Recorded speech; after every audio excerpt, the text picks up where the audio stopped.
Hello, everyone. Welcome to a new episode of Beyond the Degree. What if you knew someone who could bridge entrepreneurship, business, and science all together? If you're sitting next to them or in front of them, what would you ask them? So, today, that is why we have a very prestigious businesswoman entrepreneur here to ask questions. And also, what if the biggest reason that products fail isn't the design, but the technology or the market? What if it's the materials holding them all together? Today's guest has built a career proving that anyone or any company can uncover hidden contamination, can solve adhesion failures, and can navigate regulatory roadblocks, and also make $1 million product decisions before they become $1 million mistakes.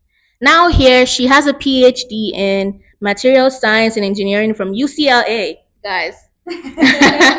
And she has experience spanning Fortune 500 companies in medtech, green tech, manufacturing, and consumer products. And also, that's not all. She specializes in the science that most people never even see. And she determines whether the product succeeds or fails. Now, let us welcome officially Dr. Cece. Yay! So we just want you to give us, a brief intro, experience, and everything. Just tell us about you, Dr. Cece. Oh, thank you so much for having me. And I'm so excited to be on this podcast today and share and hopefully live up to this amazing introduction that you gave me. As far as my journey goes, I never set out to be an entrepreneur, never thought I was going to be a businesswoman. Even along the journey, I didn't even know if I was going to ever get my PhD. So all of those things kind of just happened. Because I was looking at questions that I wanted to know the answers to and I wanted to understand them. So that just kept me going in a lot of different areas. So I started in my undergrad designing my own major, and I specialized in studio art, art history, and chemistry. And my undergrad was really unique that I was able to do that because those were things that I was really interested in. And then I continued to study chemistry because, to be honest, I was really good at chemistry. I set the curve on multiple exams on multiple places that I took chemistry. So I always felt like, okay, well, I'm pretty good at this, so I should probably keep doing this, right? Even though everyone and my professors and always kind of told me to keep doing art. But I felt like, well, I'm also good at this other thing, so I'm going to keep doing both and I'm not going to make this decision until I have to, right? Which at the time I didn't realize is a very entrepreneurial thing to do. To not deal with something until you have to. So I made my own major, and then basically my whole undergrad and graduate education, I was applying my science knowledge into art applied fields. So I was studying art conservation science in my research labs, which meant that I was doing like NSF funded projects during my master's in chemistry, but also on the side, I was designing how to use the dyes that I was synthesizing to do an art applied project to study the photooxidation of polymer films, which just so happened to be the same. I would know this. Right. Yeah. So I was basically bridging different fields in my research at the same time, which also again taught me really good skills in multitasking, vendor management, all these things that a lot of my peers weren't also managing at that time. And then because I couldn't answer a lot of questions with chemistry alone, I realized there were a lot more silos in chemistry, like orgo versus inorganic versus physical versus, and I always felt like I want to be able to use all of those principles. I don't want to be siloed to only techniques that are organic materials or only techniques that are inorganic. So I wanted to do my PhD in material science, which again at the time was terrifying because I didn't have a background in engineering. So to start a PhD in engineering was incredibly intimidating. But again, I just got into a program. So I took the leap and went out to UCLA for that and was able to then, during my PhD, again, bridge. So I was in a lab with fracture mechanics, a professor doing fracture mechanics, and then bridging that with a job at the Getty Conservation Institute, where I ended up working for 5 years. And that's where I got access to Disney Animation Research Library animation cells, which was my project for my thesis, that I was studying these animation cells and how they degraded and how to store them. which a book, by the way, is coming out soon. So just like quick little plug that's coming out with Getty Publications soon. And so, yeah, there were just like a lot of, very strange crossroads where I maintained my interdisciplinary interests throughout and continued to follow my gut, even though everyone around me was kind of telling me, like, you can't do all of those things. You can't possibly do engineering and chemistry and art. Like, who are you? You don't do that. No one does that. Yeah. And I was like, well, I'm doing it. So that's what we're doing. You know what's interesting is that people think once you choose one major in college, that's what you do for 40 years. That is not true. Like, she is a great example. From art to science to engineering to starting her own company, to business, entrepreneurship, all of this. She even has a book. So author. Wow, this is amazing. So there's a lot that you can do. So you went from working with Fortune 500 companies, right, to starting your own company. What was the moment where you felt like, oh, like this is something I can do myself? Like I need to start this for myself. So I think the moment really found me. I didn't really find it. So I was at the time living in California, and I was looking for my next job. I was kind of trying to take it easy. I was like mentoring a lot on the side. And I was looking for like a full-time role. And so I was applying mostly to full-time jobs. I was doing a lot of networking with like American Women in Science and SWE and groups like that. And during that time, actually, someone I connected with was nearby, and she was doing like product development, regulatory stuff. And I was like, that sounds really cool. I want to connect with her, talk to her. She then, within 2 weeks, sent me a contact of someone who needed a material scientist part-time contractor to do like consulting work. Right. So I, at the time, was like, this isn't really what I'm looking for, but this project sounds really cool. And I could help with this because I had experience. I had worked at a lens manufacturing company for about 1.5 years. So I was like, this kind of overlaps with the optical space. So I was like, I'll try it. And then within another week, I got a full-time job that actually moved me to Chicago. And the only way I took that job was if they let me keep that part-time job, because I was just like, this sounds so cool. I want to do this, right?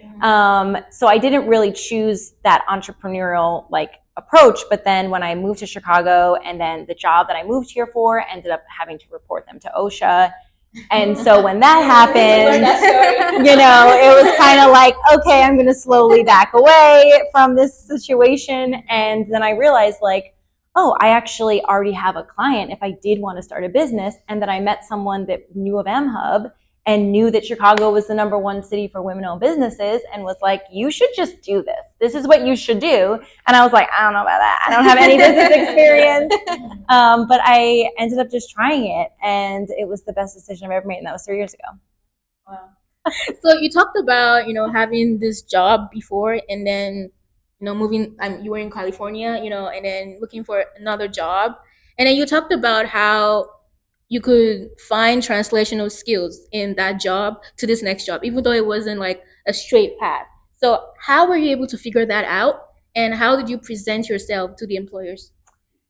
Yeah, that's a really great question. And I think that really comes back to like just like creative thinking, and like that part of my brain that like I would never give up on the creative side. It was like, I think because I had that interdisciplinary undergraduate major, I was able to really think about, okay, maybe this isn't the exact same skill, but it overlaps in all these areas. And I would like, make Venn diagrams of like certain skills and things and figure out what they had in common, and like, okay, let me put that on my resume in this way, right? So it's actually something I try to teach my interns now, is like when they're documenting things they do every week, I ask them to write the activities they perform, the skills that they used, and then the resume bullet points.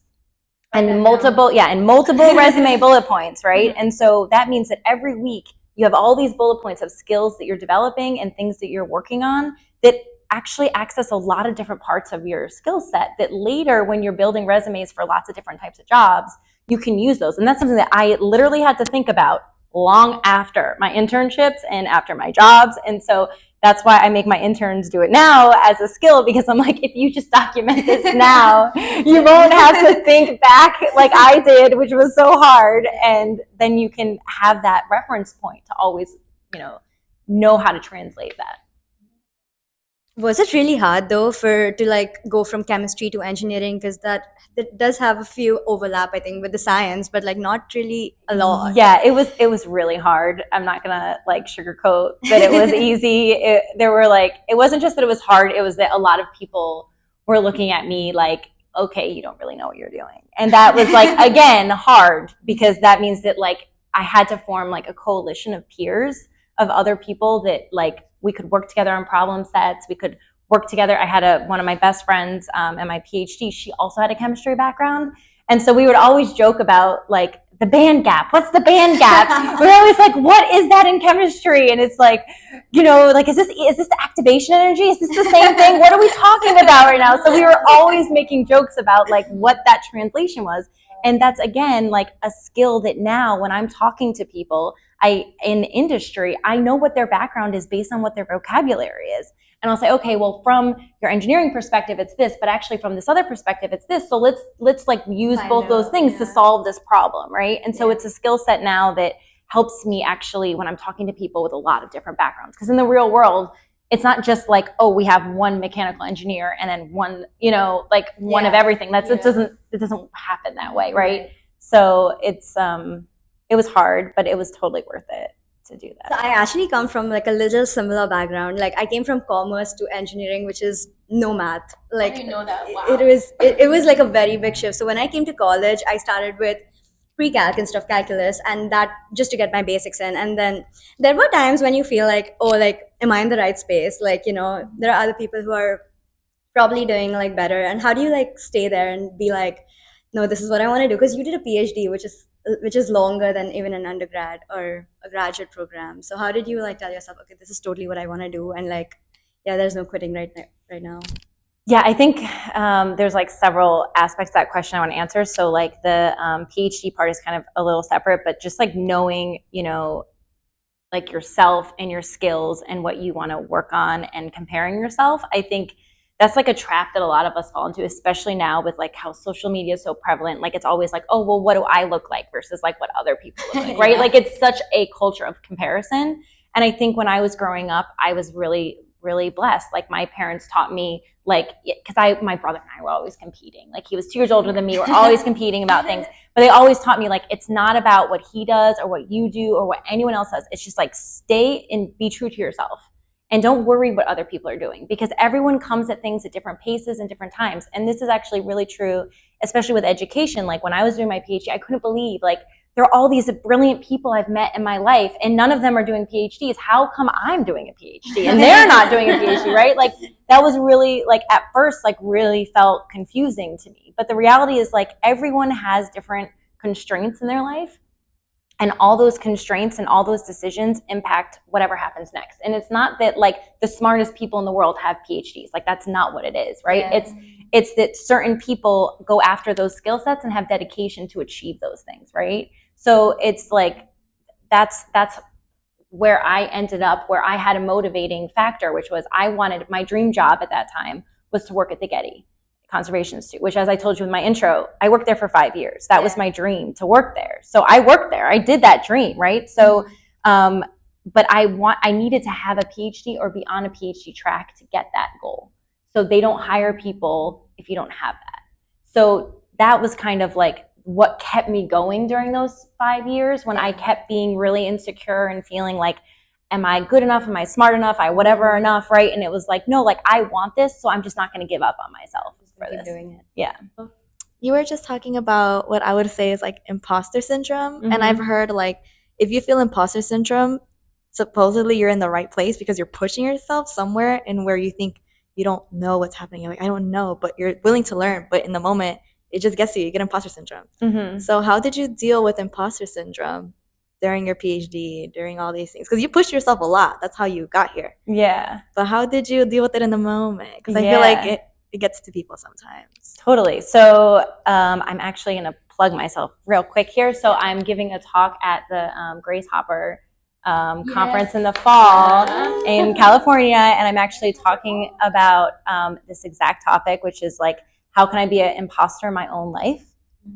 Is like kind of the title. And like dealing with like how literally that exact question, right? It's like, the fact that imposter syndrome even exists is like something that is like structural systems working against us and making us feel like we have to fit into a certain box that's either someone with our gender, our race, our background doesn't deserve for some reason to be in that box because of some societal like judgments that are just crazy, right? So I think that's like systematically a problem in our society. If a lot of us are having issues like with the reality that we are waking up in and feeling we don't belong, that's not our problem. That's someone else's problem, right? Yeah. But also, I don't think that that's something that ever really goes away when you grow up in a society that really does put us in so many boxes. So even today, like 2026, I'm all these amazing things that you're saying about me, right? But like I still feel this struggle. I still feel this struggle every day or certain days where I'm like, I don't feel like I am these things. Okay, like I feel like I don't deserve it. I feel like is this all fake? Is this real? Like, am I gonna wake up and this isn't really what happened? Or am I gonna like one day realize that like someone else, doesn't believe that I should have these things? Like there's just all this like self-doubt, and I think it's really just about, I have this book that I keep with me that a mentor told me to do this. And she said, every time you feel like you're living your authentic boss, badass self, that you want to be the person that you're like, this is what I envision my future to be, write that moment down. Like write down like today is this day and this is what I'm doing. And I feel so authentic to this because of this, this, and this, right? So I have that with me in my backpack like every day, and it's little so I can carry it with me everywhere. And that really helps me on those days where I feel really down. I like open it up and I read it and I'm like, oh, I'm doing that. That is me, right? Like I did do that. That's so cool. Like, So I think that that's a great like tool to help combat those feelings. Cause I think it's like just natural in the world that we live in that that's where we end up. But I don't think that it's natural that we should have to deal with that every day, Do you believe in manifestation? Or Yeah. That's kind of it, right? Like just like writing down positive thoughts and Yeah. Could you also tell us a little bit about your startup, your CARtLab solution that you started? Yeah, so it's a like fractional research and development firm. So fractional meaning like you can hire people, or businesses will hire me for like short-term work to fill in certain roles that they don't necessarily have the funds or the resources to fund like in a full-time manner. So basically the fractional research and development, I found like through that early client that there was a gap, right? Where these companies are trying to develop new products, and either in med tech and consumer products and nanotech and sustainability technology, right? All these different fields. And people are trying to develop these new things, but they don't have the subject matter expertise. They need an external voice. They don't have enough funds to hire someone with a PhD full time, right? So I kind of come in. Usually it's like 3-6 months, or if they have enough money and they can keep me on, then they'll just keep renewing my contracts and and I'll keep working for them. But basically I like go in and I help them problem solve some of their more complex problems, and to help them work out those especially like early developmental kinks that might require like a higher level of expertise in materials and chemistry and strategy to help get them to that next step to either scale that with certain decisions already made, like what concentrations to use with certain things, or like certain really expert like chemistry things that they can't calculate, they don't know how to calculate, and I do it in an hour and it's like, oh, you just saved me thousands of dollars, So stuff like that. Or like I've had a femtech client who she had all this inventory that wasn't working very well, and it had a syringe that was just not working, and so she had all these constraints around it had to be able to had ethylene oxide cleaning, she couldn't make a new mold, she needed something that like would fit in what she had already. And so her husband was a mechanical engineer, and he was like, you have to make new molds. And I was like, well, let me look at this. Looked at it, found some O-rings, did some like free body diagrams to like figure out like how this is gonna move, like engineering 101, just to like figure out. And I was like, I think this might work. And she tried it, and she's like, literally like this just helped save my business. She's like a Forbes Invention of the Year person. Like she's brilliant, and her company is amazing, and it's changing the world. And so like my company gets to work with these amazing founders who are, they just need sometimes just like a little extra expertise to Yeah. get them to that next step, right? So I'm just really grateful that I can do this every day. Wow. And I search for like 5 clients at a time minimum as a business rule, because if you have more than 30% of your clients, one client, then basically anytime you might lose a client, if they change they have to pivot or whatever, then that impacts your bottom line too much. So I have to be very business savvy about like 5 at a time. So Wow, awesome. You said so much. You've given us so much wisdom. And it's just exciting that, we have someone, a woman, in engineering and business